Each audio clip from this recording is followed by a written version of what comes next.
I gotta tell you, some of the best conversations I have are off air. Dr. Anita Wang steps in as she does each and every Monday morning. It's 11:11, and by the way, welcome to the Morning Today Show on the all-new Voice of Laguna. A spectacular, clear, and sunny morning so far. We're expecting showers this afternoon. I was shocked by that when Buffalo Kevin chimed in to tell me, hey, yeah, you guys are getting a few hours of showers this afternoon. Be prepared. Throughout Southern California, so it's scattered showers, mostly in Ventura County, northern LA County. We'll get some sprinkles here in Orange County as well. I love these conversations. I introduce her always the same way. She is first and foremost a scientist. She's an emergency room surgeon and has the absolute finest wellness facility anywhere along the western coastline. Dr. Anita Wang joins us this morning. Good morning, doctor. How are you? Well, thank you. I'm well. Coming from the Midwest, I really hate it. You have to watch the weather for sure. Oh my you God. have to pack what kind of shoes, what kind of jacket, what kind of, all. And I used to come out here when it's here, I used to watch the weather and I'd be like, why am I watching the weather? It's the same every day. So having a little bit of rain this afternoon, that's kind of nice. Yeah. But having to watch the weather has been a little bit interesting these last few days. So, a Midwest girl, did you ever witness a tornado? I love tornadoes. Oh my God, that's the tornado. one that scares me. No, right. Well, okay, this is my childhood memories of tornadoes. The sirens are going. You're at your friend's house. Oh, yay, whoopee-doo. I get to go in their basement with their supplies and their games. They're all different, and we're having a hoot down there. So, yeah, I thought it was fun. The scariest thing that I had was when I was out here, right, and I did a night shift. I was living here at a roommate, and the winds are blowing, things are blowing, and I don't hear the sirens. I'm like, okay, well, they're going to blow the siren soon. Right. I'm looking for the basement. I'm like, okay, half asleep. Oh, there's no basement. Oh, okay, no problem. I'll go to the outside shed. There's no outside shed. Now I'm wide awake and I'm going, and now my roommate Cummings comes back, and I said, why aren't there sirens going? We got to get down. We got to get down underground. We got to go now. What's going on? And she goes like, what are you talking about? I said, the tornadoes, they're coming. We got to get down. And she's like, it's just the Santa Ana winds. Yeah, nothing to fear. So again, I'm an East Coast boy, Bronx, and then when we moved to Vegas, we would see nothing like a tornado, but gusty winds of 75, 85 miles an hour, super windy at times. Moved to California, and earthquakes. So I've experienced earthquakes, and I'm not afraid of them. That's not a weather thing. But yeah, so different parts of the country get different. I think tornadoes I wasn't actually in one, so I can't really say. So I'm sure if you were actually, we only had the warnings. I only got to play games in basements. I've seen them afar. They thought they were kind of cool, but they never went through my area and devastated me. So it could be a total different experience. I've had some people who have said, oh yeah, and they survived. They were in the bathtub, right, in coverage. So it's different. Right. Right. Well, I thank you for that, by the way. We're getting rain later. I guess that's it. I guess the bottom line is we get some showers later on. We're getting weather. We're not used to weather out here. Yeah. So, have you had a good week since last we spoke? Always. Every day is a good day, right? How could it not be? And you've pushed back the open house. Oh, that's right. Because, people out here aren't used to driving, and there's a nice time when you want to hunker in and just be inside. So we decided to cancel it and move it to December 3rd, 5 to 8. Still same thing, having a fashion show, and you get a demo on the Umsella, get some gifts for your loved ones, for yourself. So fun times, discount on prices. So come and check it out if you were curious about me. I want to specifically start with the Umsella that you just mentioned. And the fact that it can strengthen your pelvic core and do so almost. Oh. And I don't want to use the word is miraculous too. I think that when women who haven't had an O for a while and they're like, oh my gosh, and the husband is having a better erection, yeah, it's pretty miraculous. Right. So, intimacy, so people don't like to talk about that, but if people are having pain with intercourse, things like that, there's things that can be done. Sella is one of those tools. I have a femme, so there's probably, can be very helpful. And instead of taking a little blue pill, if you like to be more natural, you can sit on this chair, get your pelvic muscles better, get the circulation. I check your circulation, check your nitric oxide, get that going and flowing, and I got happier couples, relationships are better. I love that. What physically happens to the female that she can't get a no, and the male that at maybe too early an age cannot achieve an erection? It's about muscle tone. Okay. Right. So because that's an organ down there, and the vaginal wall is a strong muscle. Right. So when you have laxicity and you're not able to have that sensation. So it helps with the circulation. So it helps lubricate. So there's less friction. So yeah, just a little bit more enjoyable. So it's strengthening and circulation, lubrication. So you don't have this, especially for postmenopausal women, they don't have the dryness. Right. Yeah. Fantastic. And the But it's not just about that. For me, it's also, that's one of the side effects, one of the side benefits. Right. It's for that's a big benefit. That's a big side. I think that's right a side. They don't. It's not what the FDA clearance is, but that is the side effect that I am seeing. Okay.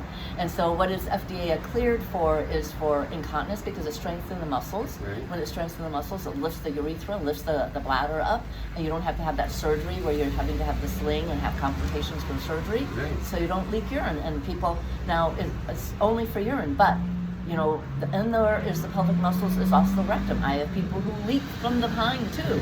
So now those people are happy because they're not leaking, feces, right? People are not leaking urine, and they're having better sex. And the other thing is that their gait is better, because the pelvis is the start of your core. And the older people realize, they feel like, I just noticed my gait is steadier. Just feel steady. I don't feel like I'm gonna fall. Right. So those are side benefits. So it's just FDA cleared for incontinence, but it has so many other benefits. You have such a magic laboratory. You're like a mad scientist in a laboratory of cool things. I'll circle back to the Emsella in a little bit. You have long been touting the fact that aging, and we talked about whether the lack of an O or the lack of an erection is age related. We talked about that before. But you've said aging, it's optional. Absolutely. I mean, it's a disease. Right. So if you're going to see your doctor and getting rid of disease, but they tell you, oh, that's part of getting old, just live with it, and that's aging, that pain and the forgetfulness. No. That's a lazy doctor. No, it's just uninformed, because they're not informed on the functional medicine side, right? But that's what I was trained. That's what I believed, right? But doing functional medicine, I know that that's not the case, because when I trained, epigenetics wasn't around, right? And most doctors, when they're practicing medicine, are practicing 30, 40 years behind. So epigenetics is about now 30 years, and so if they don't know about epigenetics, what we were told, and the older generation says, well, that runs in my family, that's what I'm gonna get, that's just what it is, right? But that's not true. So people know now, lifestyle, environment, they say, oh yeah, we all had cancer.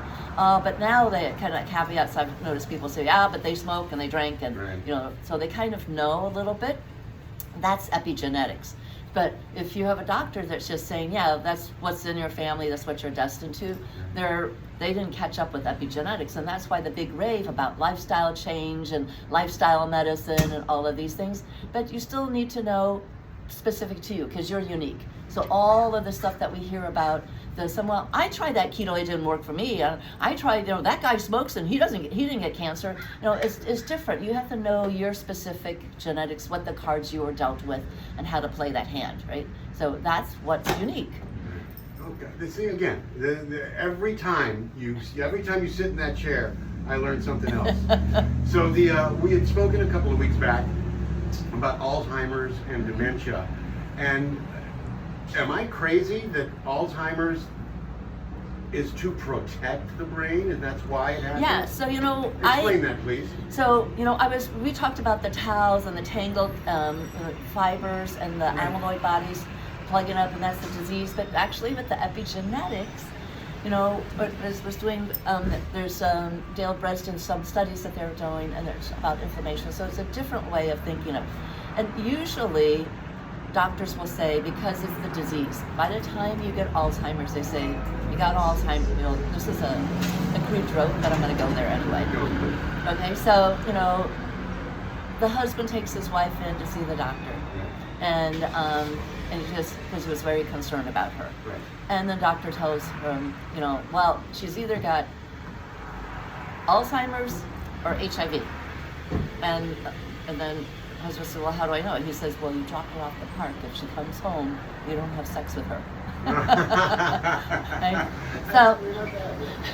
But if the Alzheimer's is basically, was that a death sentence? Oh, you have Alzheimer's, get your affairs in order. Right. That's it. Right. Right. That's how I've always thought of it. Right, and that's what they're saying in terms of doing the studies. They're looking at disease. So I was thinking that way, and then I realized when I was like no, because it's like cancer, and that's why I have this pet peeve about cancer. Cancer, we fight it every day. It doesn't just show up. So it's everything that you do, how you detoxify, how much stress you have, how much you're clearing your lymphatics, and you know, what are you eating, and what's your NFR2 system doing, what's your antioxidant. So many different things that build up for you to build that cancer. Same thing with Alzheimer's. By the time you get that diagnosis of Alzheimer's, it's like you have cancer that's metastasized. It's caught too late.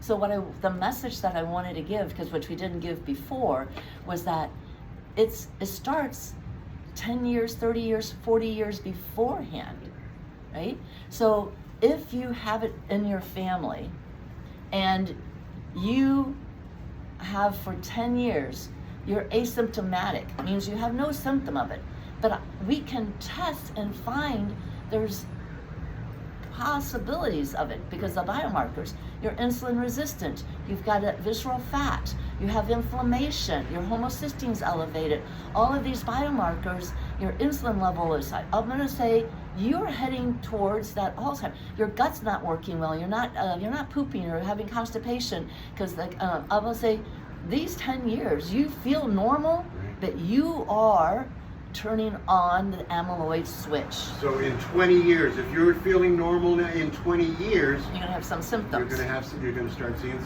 symptoms. So those 10 years, we can test and find out, and we can reverse that.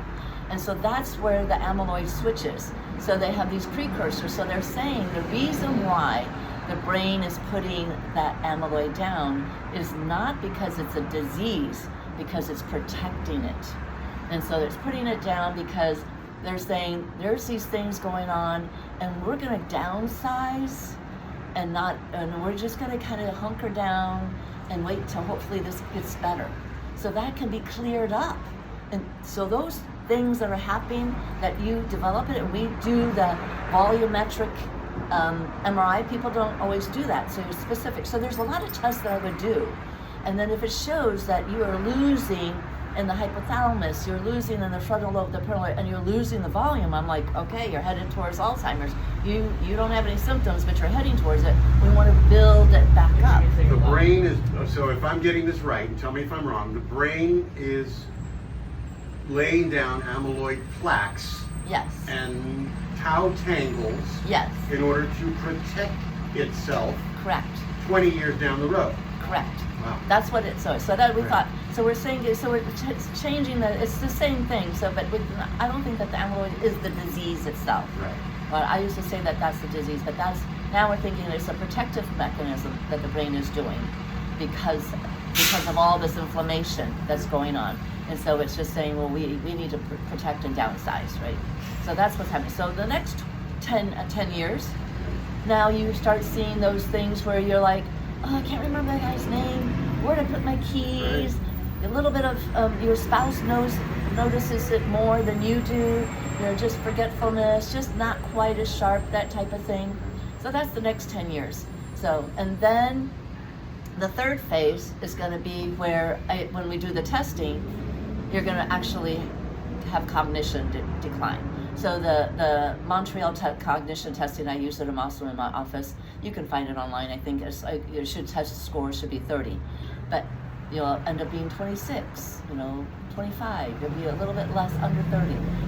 So definitely know there's cognition loss. So then if we do that volumetric MRI, we're going to see even more shrinkage of the brain, because the brain is like, we're really not doing well because all this inflammation, let's hunker down even more, right? So then you have more amyloid, more tangles of all of this.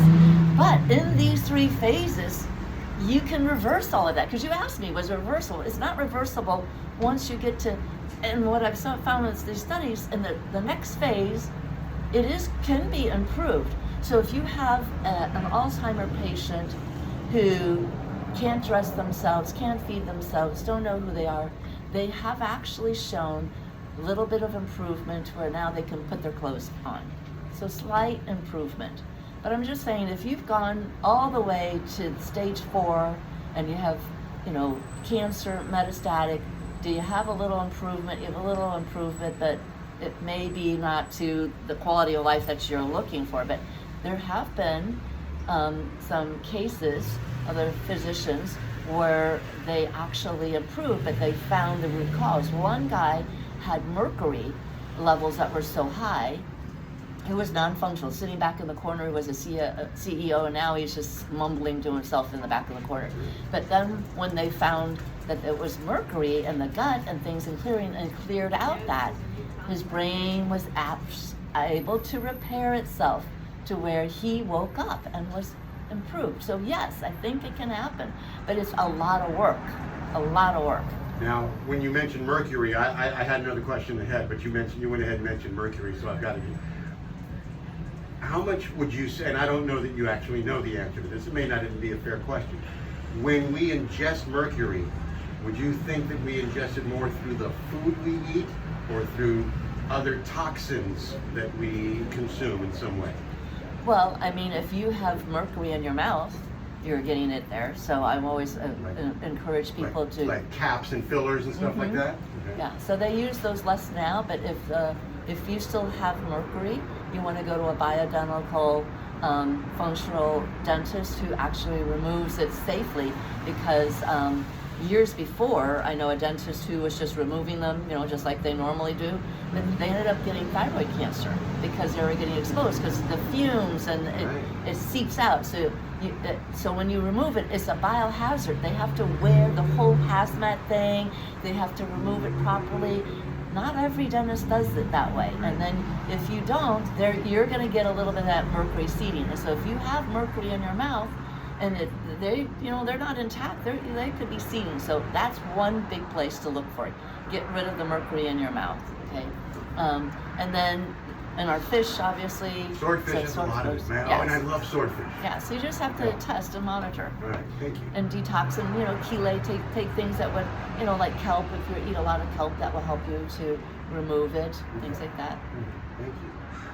So one of our cars just has the warning light for just about everything. It gives you in a really cute little British accent, hey, you're running low on oil. Oh, really cool. And I thought, okay, well, our body is kind of like that. And you talk about something called APP, which is amyloid precursor protein. Mm-hmm. Am I right? Yeah. And that constantly senses what's happening in our body and kind of gives us the signal, much like that fancy car, right? Mm-hmm. Okay.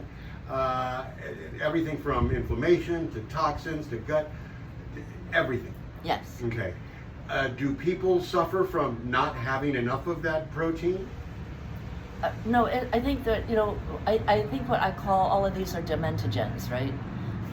Dementogens, I love that. I think that's what they're people, because everything is going to attack your body. So depending on your predisposition, your Achilles heel, what it is, if it's the brain, if it's the liver, wherever yours is, all of these things are creating issues.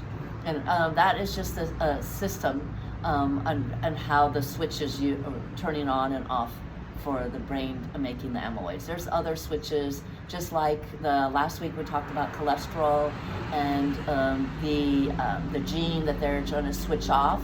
That's an on and off switch of transporting the lipids, but we want those. So these are all, we all have the yin and yang in the body. So you have the on switch and the off switch.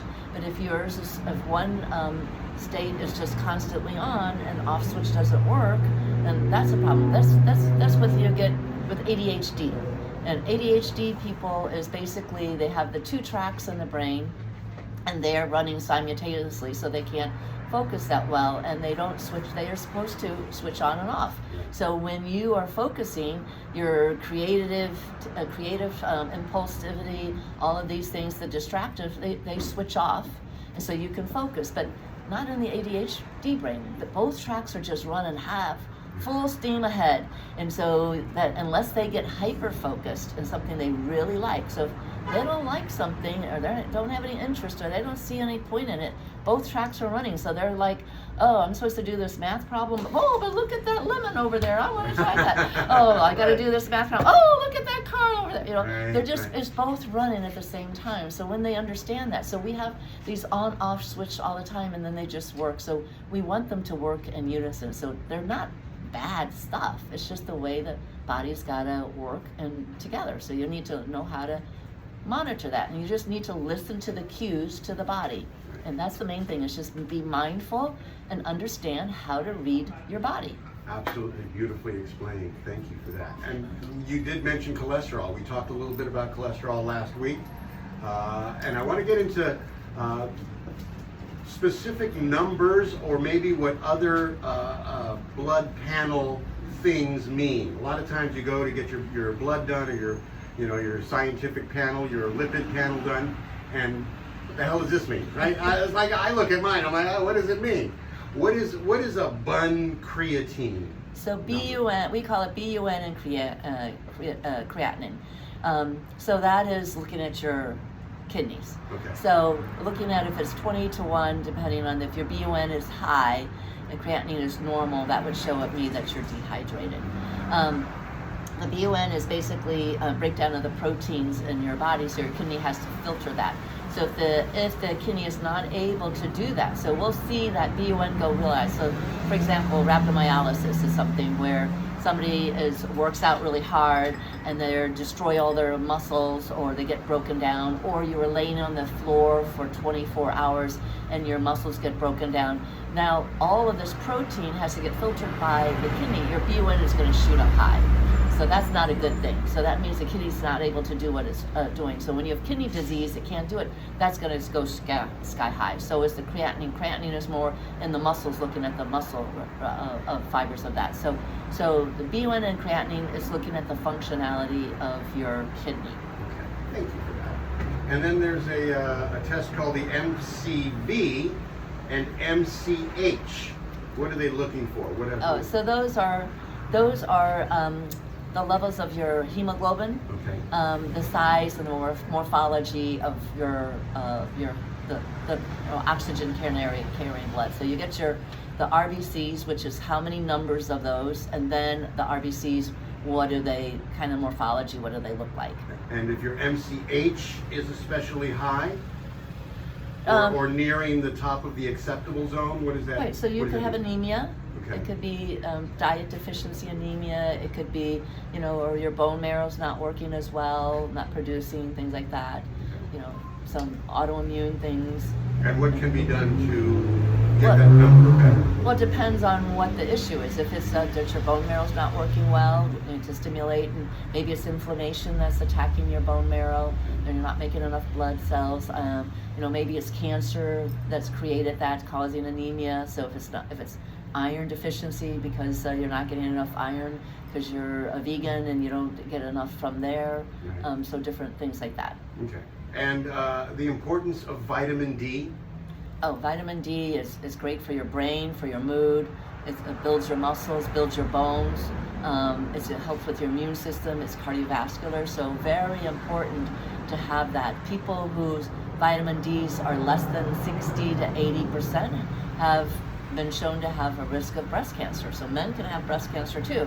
So you really want to have that robust, and so you don't want a low number. So 60 to 80 is what I shoot for. And is there a vitamin D supplement that people Oh yeah. Okay. I mean, if you take too much, you can have too much calcium, kidney stones, cardiovascular problems, so you don't want to overdo it. But you definitely, because that's one of the fat soluble vitamins, so it's not one that gets keyed out, so it does get stored, but I find it very rare that people have deficiency of it. We used to have rickets, back in the day when we are nutrition there, and you would see the saber shin Right. knees. Rickets are like bow-legged, right? Yes, so they get the saber-shaped, shin. Right. Yeah. Okay. Yeah. And we started this part of the conversation with cholesterol, and the numbers. If the range is the reference range is 200 milligrams, what's the DL part? What's the slash DL?